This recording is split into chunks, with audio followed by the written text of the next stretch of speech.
their flight was diverted to another airport without any explanation. They got there, they were forced to stay in the airport for 14 hours with no food, no drink, no Wi-Fi, nothing. They were just sat, no explanation. They didn't know what was going on at all. And we believe this comes from the Libya FA, or I don't know, it's some sort of old school mind games. This is not some sort of logistical issue and logistical mistake that somehow we got diverted into this random airport. This feels like there is something at play here. This feels like this has something to do with and is fully connected to what's supposed to happen on the field.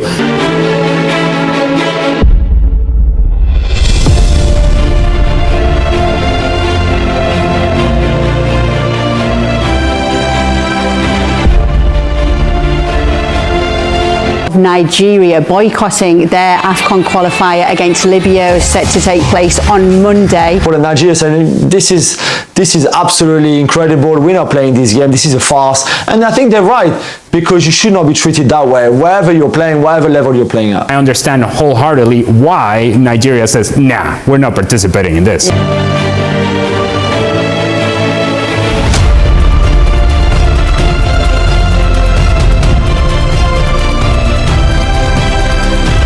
The Nigerian Foreign Affairs Minister, Yusuf Tugar, dismissed the claims that Nigeria issued without any such apology to Libya.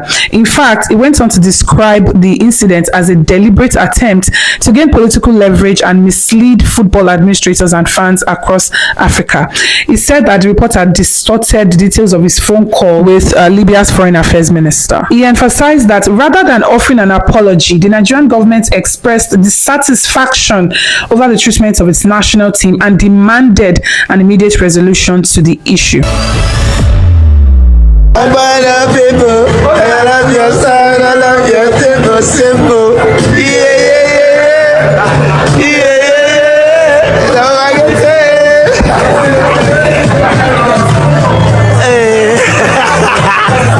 Buddy, they want to strand us, they can't strand us. Hey.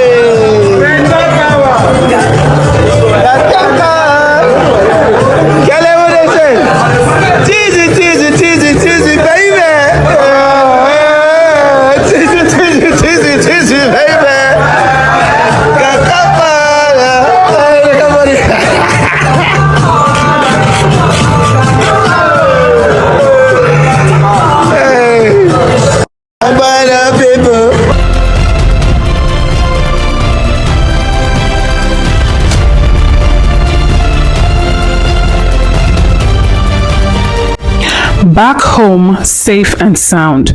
Proud of this team. Niger spirit can't be broken. Throw at us what you want. It's in our blood to overcome. I've seen a lot in my 10 years with this group, but nothing like this. An experience that has brought us even closer together. The video was last night, 6 hours after the surprise landing in an abandoned airport with no food, drink, or connection to let loved ones know we had arrived. Still finding a way to stay together, positive, fueling our spirit. As things escalated, this time overcoming meant taking a stand for what's right, regardless of the consequences. No team should be mistreated this way. Football is about respect, and that starts by respecting ourselves. My last words about this, and I look forward to continue our journey to the AFCON 2025 next month in November on the right way.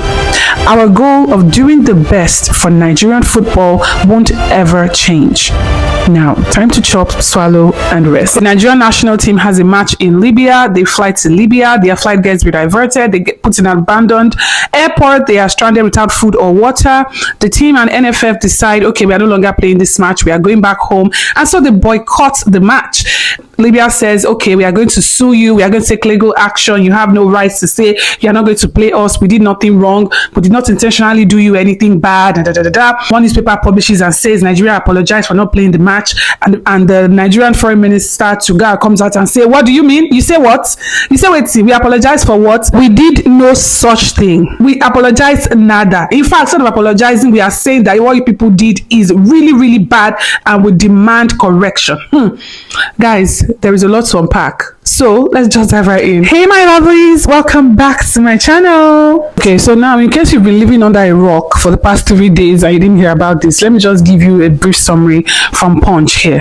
So it was a show of shame at the Al Abrak airport, Libya on Sunday, from Sunday to Monday, as players and officials of Nigeria's senior men's national team were held hostage by Libyan authorities upon their arrival in the country ahead of Tuesday's 2025 AFCON qualifying Group D clash with the Mediterranean Knights. The Nigerian contingent was stranded for over 20 hours without food or water and completely shut out of the world. Nigeria had flown into Libya on Sunday afternoon, but were diverted to the Al Abrak airport, which is over 200 kilometers and 3.5 hours drive away from the planned campsite, instead of Benghazi airport, their original destination. According to the account, it all started when the Libyan authorities abruptly refused to supply jet fuel to the Value Jet, the official carrier for the Super Eagles, culminating in the Nigerian team being stranded. In an official statement, CAF or CAF confirmed that it had been in contact with both Libyan and Nigerian authorities after learning that the Nigerian national football team and its officials were instructed by Libyan authorities to land at the airport under difficult and disturbing conditions. And this was the reaction from some of the Super Eagles. Moses Simon: Super Eagles weathering the situation in Libya as we are held hostage. Bright Osai Samuel: I've been stuck in a random Libyan airport for 15 hours with no guarantee of health and safety. We can do better. Stanley Nwabali: over 14 hours spent at an abandoned Libyan airport. No food, no water, no internet access. This is absolutely crazy. Boniface: being at the airport for almost 13 hours, no food, no Wi-Fi, nowhere to sleep. Africa, we can do better. This is getting scary now. You guys can have the point. We just want to return to our country. Victor Osimhen: I am disappointed by the unfair treatment my brothers and coaches faced at the Libyan airport last night. Actions like this go against the spirit of sportsmanship. My support is with my team. As a Sudanese, the fact that the Sudanese and Ghanaian teams landed safely and they are playing in the same country and same stadium as Nigeria, Libya Benghazi Matthias Stadium, really goes to show that Libya FA did this on purpose against the Nigerians. Not fair, and Libya should be disqualified, and 3 points for Nigeria. The Tunisian pilot flying the Nigerian Value Jet said, as was already positioned to land at the Benghazi airport tarmac, but got a call from the control tower saying he's not allowed to land. When he asked why, they said it's an order from above and that he should proceed to the abandoned Al Abrak airport, only used for Hajj pilgrims.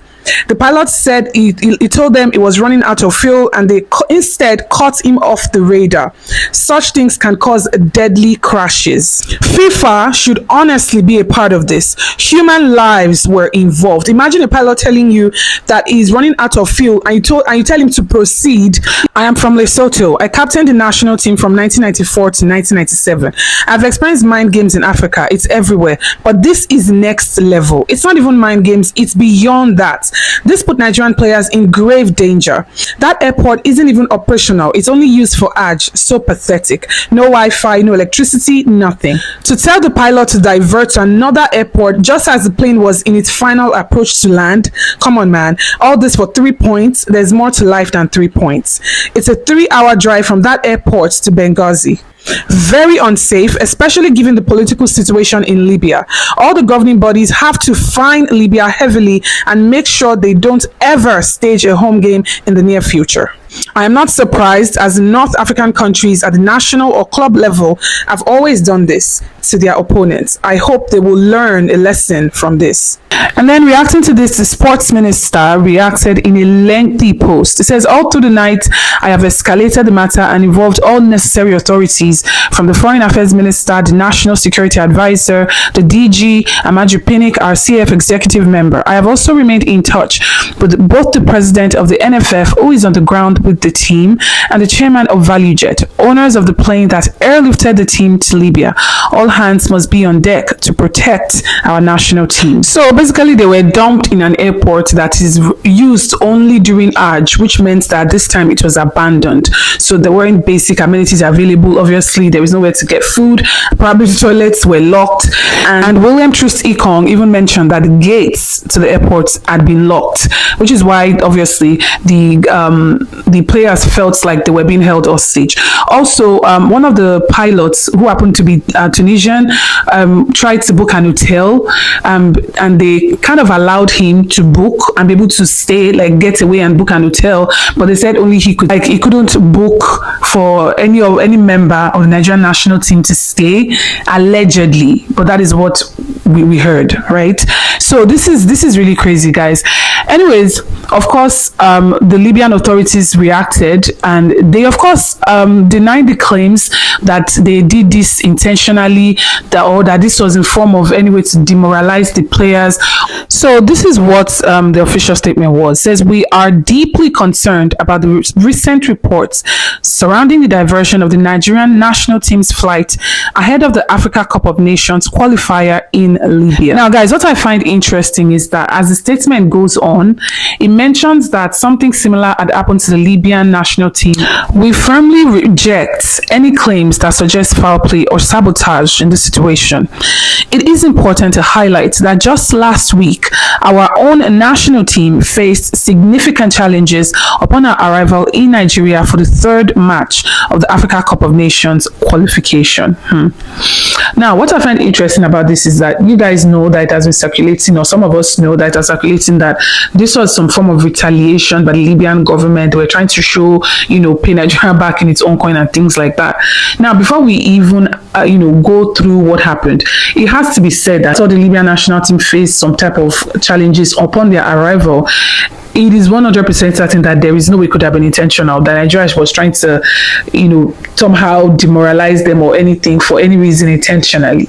We know that sometimes things just don't work out, In fact, the Prime Minister came out outrightly to say, do not even compare the two. There were some miscommunications, I think, with their landing and I think with their arrival time and stuff, but they were not held hostage. They were not held in a place they could not leave. Rather, were they denied access to basic amenities such as food, internet connection, or whatever. So these two conditions are not even in any way close. Like, they should not even be compared. And that Libya had no reason to intentionally want to retaliate, like Nigeria did something that was deliberate, or neither did Nigeria treat them even remotely close to the inhumane treatment that the Super Eagles were, So I doubt that could be the case. So the fact that maybe they felt like they had to retaliate because Nigeria did the same, I don't know. That would be crazy if that was what happened here, because there is honestly no other explanation for why the Super Eagles were treated the way they did. They are telling me that the issue could not be resolved. We are talking about 20 hours here, literally a whole day, more than a day. We are talking almost a full 24-hour circle here. How on earth is that not intentional? The plane was literally re-diverted, like it was going to the destination and they asked them to divert to another location. Is it that the airports that they were meant to land in was full? Or should we also talk about the fact that the gates were locked? What did that mean? Why would you keep grown-ass men in an airport, in an abandoned airport, where they had access to no amenities? They did not even have access to internet to even reach out to people. How is that not an hostage situation? Everything about this was not normal. Everything about this was just off. Anyways, the Nigerian team decided to not go ahead with the match. The team was flown back. FF was in support and they flew their players back. Yes, they flew their players back home. And now Libya is claiming that they are going to take legal actions against Nigeria for boycotting the match. And guys, I tried to summarize the report and just read it, but my eye is aching me literally just trying to read it. I'm not even joking. I can't even read the font. I'm not even joking. And Nigerians reacted really like in a funny way to this, because what kind of font is this one? I beg. At least write this is something that somebody will read. Anyways, another development is that there were some claims by some newspaper that came out in Libya that Nigeria apologized to Libya for not like going ahead with the match. However, the Nigerian Foreign Affairs Minister Yusuf Tugar dismissed the claims that Nigeria issued that any such apology to Libya. In fact, it went on to describe the incident as a deliberate attempt to gain political leverage and mislead football administrators and fans across Africa. He said that the reporter distorted the details of his phone call with Libya's Foreign Affairs Minister. He emphasized that rather than offering an apology, the Nigerian government expressed dissatisfaction over the treatment of its national team and demanded an immediate resolution to the issue. The minister also debunked false allegations concerning the mistreatment of Libyan players in Nigeria, correcting the record but refusing to apologize for any actions as the claims were inaccurate, revealing that while Libya suggested a joint statement on the matter, Nigeria rejected the proposal because it misrepresented the facts of the incident, saying the Nigerian contingent was caged at the airport for over 20 hours without food or water and completely shut out of the world, basically subjecting them to inhumane treatment upon arrival. Also, says Tugar explained that following this, he directly contacted the Eastern-based government in Benghazi to intervene. After negotiations, the necessary permits were granted, allowing Super Eagles to leave Libya, and the situation was de-escalated. He added that after that, the aircraft was given necessary permits to fly and aviation fuel was assessed. Both ministers agreed that the matter should be de-escalated immediately. Even when Lawij, which is the foreign minister for Libya, insisted on rehashing the untruths about the treatment of Libyan players in Nigeria, Tugar once again corrected the misinformation about the mistreatment of Libyan players during the Nigerian encounter. Listen, I know Nigeria is very far from perfect, but there are some things I can vouch that Nigeria will not take. There are some things I just love my country for. There are some things that Nigeria will not take. You know, I've covered topics before where there were some nationalities that came and thought they could misbehave. Nigerians are the epitome of hospitality. Incredibly hospitable people, incredibly hospitable people and the country. However, you cannot do some things and expect that we'll use it to do pomade and rub our body. No, there is no such thing. I'm incredibly proud of the fact that the team decided that they were going to boycott this match and they were going to go home. They were not going to tolerate such treatment. And the NFF, the Nigerian Football Federation, backed them up 100%. Do you know what it means if they had gone ahead and played this match? Do you know what message it sends? It's like saying, yes, we can be treated like trash and we'll still go ahead and still play you anyways, you know. And if there are any other countries that are observing this now, if they were thinking of misbehaving before, they would definitely think twice now. Like, it's just funny that you treat them in this way. Players come to your country, you are meant to host them, you treat them in such a, I don't know, horrible way. The players literally had to sort their own transportation to leave and everything, and you expect that they would don their jersey the next day and go on to the field to play you. Make it make sense. I am so proud of them. I felt so proud of the team and the way they handled the situation, the way they managed to find humor and just have fun in the midst of such chaos. And this honestly embodies what the Nigerian spirit is and how we just find humor, we thrive even in the harshest of conditions. These guys embodied what it means to be Nigerian. I felt so proud watching them just having fun and just trying to not make the situation as bad as it seemed. I don't know, I felt emotional. Am I the only one that felt emotional just watching this scene? Am I the only one that felt emotional, guys? Because, this was beautiful. So proud of them. So proud of the foreign minister coming out to say, you know, we never apologize, because there was this newspaper publication, Libyan newspaper, that came out to say, oh, the Nigerian government apologized. And it came out and said, no, we did no such thing. We have no reason to apologize. We did not and we will not apologize to you. Okay? If at all your Libyan national team experienced something when they came to Nigeria, it had to do with miscommunication in terms of their time and arrival. But nowhere near, they were not treated anywhere near the horrible way that our national team was treated in your country, the inhumane way. It is not even close. Don't compare the two. They are not the same thing. So we will not apologize to you. If anybody should apologize, it should be you apologizing to the Nigerian government and Nigerian national team. We did not and we will not apologize, you know. So I really love the way Nigeria just stood up for itself overall, the national team, the foreign minister, the NFF. It's just a proud moment. Okay, let me know what you guys think in the comment section. Don't forget to like the video, and of course do not forget to subscribe to the channel if you haven't already, and I'll see you guys on the next one. Bye guys.